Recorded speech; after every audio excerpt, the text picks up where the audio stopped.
Welcome back dear students. आज हम बात करने वाले हैं बैक्टीरिया की। सबसे पहले हम बात करेंगे स्टेनिंग और उसके बाद बात करेंगे न्यूट्रिशन। तो यहाँ पर हम न्यूट्रिशन का कंप्लीट जो है जानकारी इस वीडियो में डिस्कस करेंगे। अगर आप अभी तक हमारे चैनल को सब्सक्राइब नहीं किए हैं तो आपसे अनुरोध है कि हमारे इस वीडियो को लाइक कर लीजिए, शेयर कर दीजिए दोस्तों के पास, और चैनल अगर अच्छा लगे तो जस्ट अभी एकदम सब्सक्राइब कर दीजिएगा, क्योंकि सबसे पहले हम आपको समझाएंगे ग्राम स्टेनिंग क्या होती है, टेक्निक के बारे में बताएंगे। ठीक है, तो प्यारे विद्यार्थियों, हम यहाँ पर ग्राम स्टेनिंग टेक्निक्स में सबसे पहले हमारे जो साइंटिस्ट हैं जिनका नाम है एच सी ग्राम ने डिफरेंशिएट किया था। इन्होंने on the basis of staining bacteria को डिवाइड किया। दो तरह के बैक्टीरिया इन्होंने बताए। इन्होंने बताया कि अगर हम क्रिस्टल वायोलेट और जेनसन वायोलेट जो है उसमें सबसे पहले कलर करते हैं, स्टेन करते हैं बैक्टीरिया को, और उसके बाद उसका स्टेन परमानेंट हो जाए, थोड़े दिन तक स्टेबल रहे, उसके लिए हम अगर पोटेशियम आयोडाइड सॉल्यूशन में इसको डिप करते हैं, एक तरह से आप बोल सकते हैं सेकेंड स्टेनिंग अगर हम पोटेशियम आयोडाइड की कर दें तो यहाँ पर हम ऐसा मानते हैं कि स्टेनिंग जो है परमानेंट हो सकती है। कुछ बैक्टीरिया ऐसे होते हैं आफ्टर वाश विद एसीटोन, और जब ये पोटेशियम आयोडाइड में डिप कर देंगे उसके बाद आप फिर से एसीटोन और अल्कोहल में जो है इसको वाश करेंगे, और जब आप एसीटोन और अल्कोहल में इसको वाश करेंगे तो मुझे लगता है कि अल्कोहल क्या काम करता है, अल्कोहल कहीं ना कहीं वाटर को एक तरह से एब्जॉर्ब करने का काम करता है। याद करो, जब आप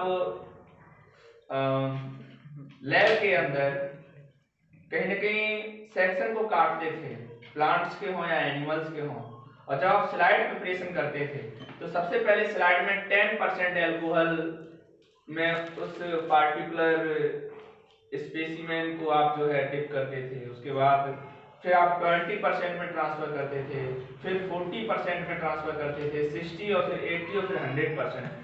क्या होता था, उससे आपका प्लांट और एनिमल का जो आपका पार्टिकुलर स्पेसिमेन रहता था उसके अंदर का प्रोटोप्लाज्म में जो वाटर होता था वो एब्जॉर्ब हो जाता था। क्योंकि जब हम परमानेंट स्लाइड बनाते हैं तो कहीं ना कहीं वाटर की जब कमी रहती है, वाटर जब नहीं होता है, जब वाटर की कमी हो जाती है तो ऐसा माना जाता है कि जब हम उसके अंदर कनाडा वाल्सम की टिप रखे और जो आपकी कवर स्लिप है, कवर स्लिप पे जब आप स्लाइड को रखेंगे तो वो परमानेंट और बहुत अच्छी स्लाइड बनती है। और क्योंकि अगर वो गीला रहेगा तो जब अगर गीला रहेगा तो सबसे बड़ा प्रॉब्लम ये है कि गीले रहने में क्या रहता है कि कहीं ना कहीं फंगस के चांसेस रहते हैं, आपकी जो स्लाइड है वो कहीं ना कहीं खराब होने के चांस हो जाते हैं। तो प्यारे विद्यार्थी, वो तो था, हमने यूज यहाँ पे बताया, इथाइल अल्कोहल का प्रयोग बताया आपको। ठीक है, सब बैक्टीरिया रिटेन द स्टैंड। कुछ बैक्टीरिया ऐसे होते हैं जो अपना स्टैंड यानी कि जो अपना रंग, जो अपना कलर मेंटेन कर लेते हैं, आगे फर्दर भी उनका कलर बना रहता है, और जबकि दूसरे बैक्टीरिया डीकलराइज हो जाते हैं, उनका कलर चला जाता है। तो यहाँ पे हम देखेंगे gram positive bacteria retain stain करता है, यानी कि ग्राम पॉजिटिव बैक्टीरिया ऐसे बैक्टीरिया होते हैं जो अपना कलर यानी कि अपना स्टेन परमानेंटली रखते हैं। बाकी का ग्राम नेगेटिव बैक्टीरिया जो है ये डीकलराइज हो जाते हैं, उनका स्टेनिंग छूट जाता है। जैसे आपने कहीं पेंट करी ना और पेंट बाद में छूट गई, है ना, देखा आपने, बिल्कुल। तो यहाँ पर हम उसकी जगह सैफ्रोनिन का प्रयोग करते हैं, उसे दोबारा से स्टेन कर सकते हैं, दोबारा से उसे रंग सकते हैं। अब एक बहुत अच्छा टॉपिक है जिसके बारे में हम बात करेंगे डियर स्टूडेंट। अब हम पोषण की बात करेंगे। जीवाणु में पोषण किस आधार पे होता है?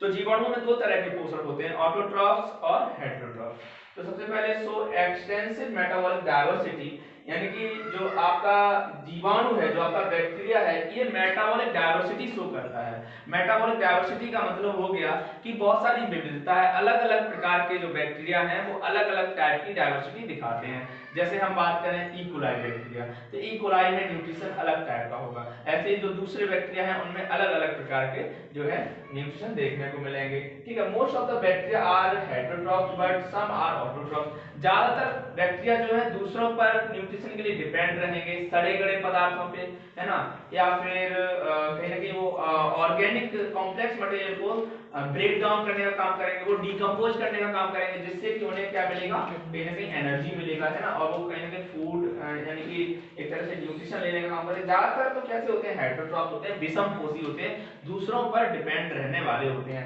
लेकिन कुछ मात्रा में ऑटोट्रॉफ भी होते हैं। अब ऑटोट्रॉफ में या तो ये सनलाइट से कहीं ना कहीं अपना जो है एनर्जी गेट करेंगे, या फिर इनके अंदर जो केमिकल एनर्जी है ये वहां से जो है एनर्जी को लेंगे। तो सबसे पहले हम बात करेंगे ऑटोट्रॉफ्स कौन से बैक्टीरिया होते हैं। तो ये ऑटोट्रॉफ जो होते हैं ये लाइट का यूज करते हैं एंड केमिकल एनर्जी, यानी कि ये लाइट और केमिकल एनर्जी का प्रयोग करते हैं।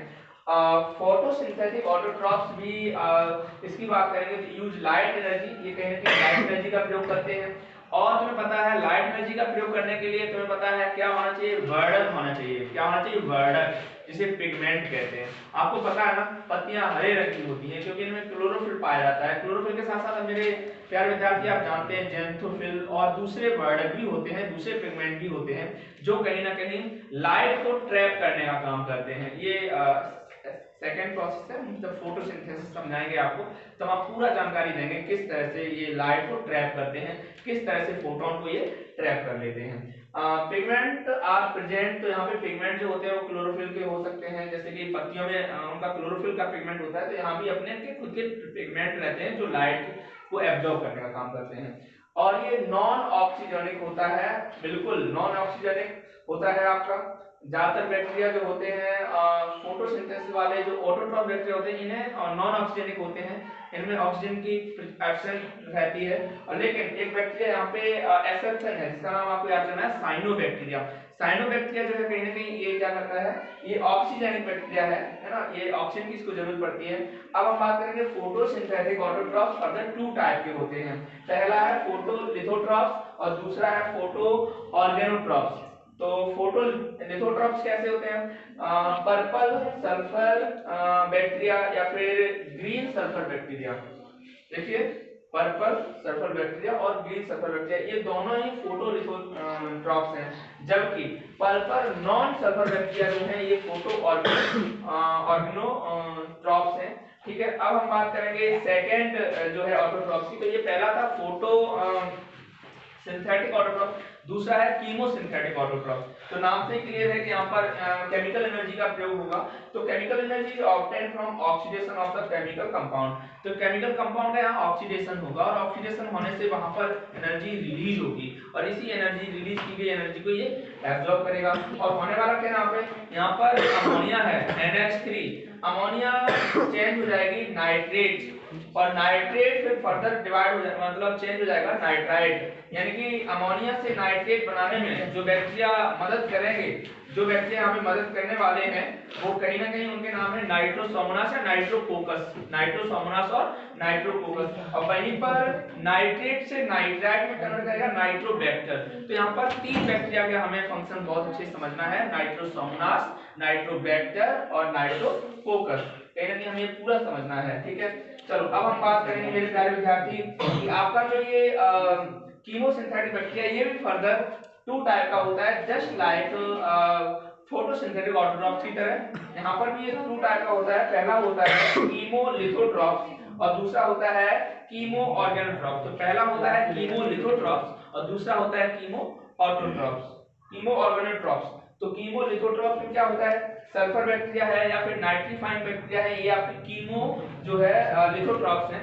जबकि कीमो ऑर्गेनोट्रॉफ्स में ओनली ऑक्सीडेशन देखने को मिलता है, कीमो ऑर्गेनोट्रॉफ्स में ओनली ऑक्सीडेशन देखने को मिलता है यहाँ पर, है ना। यहाँ पर मीथेन बैक्टीरिया यानी कि जो दलदली जगह होती हैं, जो माछी जगह होती हैं, जहाँ पर मतलब बहुत ज्यादा नाइट्रोजन की कमी होती है, तो ऐसी जगह पर जो है कहीं ना कहीं ये बैक्टीरिया कीमो ऑर्गेनोट्रॉफ्स देखने को मिल जाते हैं। तो अब मेरे प्यारे विद्यार्थी अब हम बात करेंगे सेकंड जो पॉइंट है जिसे कहते हैं हेटेरोट्रॉफ्स। क्या कहते हैं, हेटेरोट्रॉफ, नाम से क्लियर है, विषमपोषी।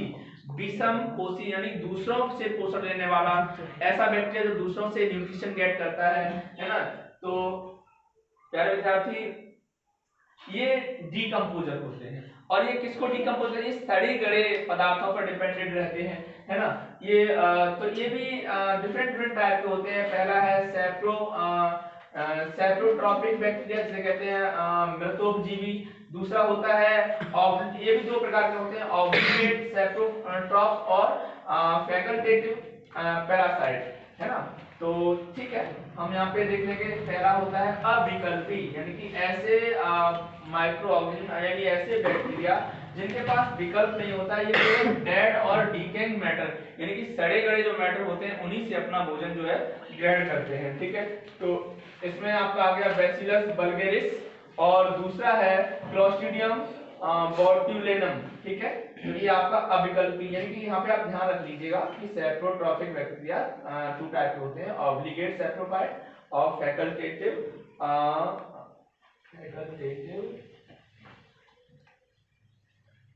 सेप्रोट्रॉफिक। ठीक है, तो ये विकल्पी मृतोपजीवी है। ध्यान रखिएगा, these are normally saprophytic in nature but in the absence of dead organic matter, अगर यहाँ पर सड़े गड़े पदार्थ नहीं इसको मिलते हैं, they can become parasite, ये बाद में कैसे हो जाते हैं, पैरासाइट हो जाते हैं। अब हम बात करेंगे सेकंड, पैरासिटिक बैक्टीरिया, ऐसे बैक्टीरिया जो परजीवी होते हैं।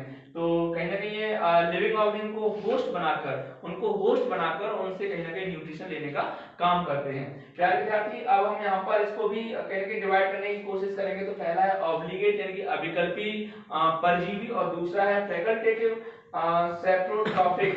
तो ये भी विकल्पी, तो अविकल्पी में क्या रहेगा, दे ऑलवेज रिमेन पैरासाइट, ये हमेशा पैरासाइट रहते हैं। जबकि ये क्या करते हैं दूसरे वाले, they are normally parasitic in nature but in the absence of living host, ये क्या करने लगते हैं, दे मे बिकम सेप्रोफाइट, यानी कि अगर ये इनके पास होस्ट नहीं होता है तो कहीं ना कहीं ये मृतोपजीवी हो जाते हैं, ये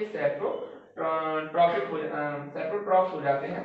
यहाँ पर एग्जांपल क्या दिया है, माइकोबैक्टीरियम ट्यूबरकुलोसिस इसका एग्जांपल है। अब हम बात करेंगे सहजीवी बैक्टीरिया किसे कहते हैं, यानी कि सिम्बायोटिक बैक्टीरिया कौन से होते हैं। तो these bacteria convert atmospheric nitrogen into nitrogenous compound, यानी कि ये नाइट्रोजन से नाइट्रेट या नाइट्रेट बनाने का काम करते हैं, like amino acid, nitrate, salt of ammonia, ये सब बनाते हैं। और इनके लिए सबसे अच्छा एग्जांपल है राइजोबियम बैक्टीरिया।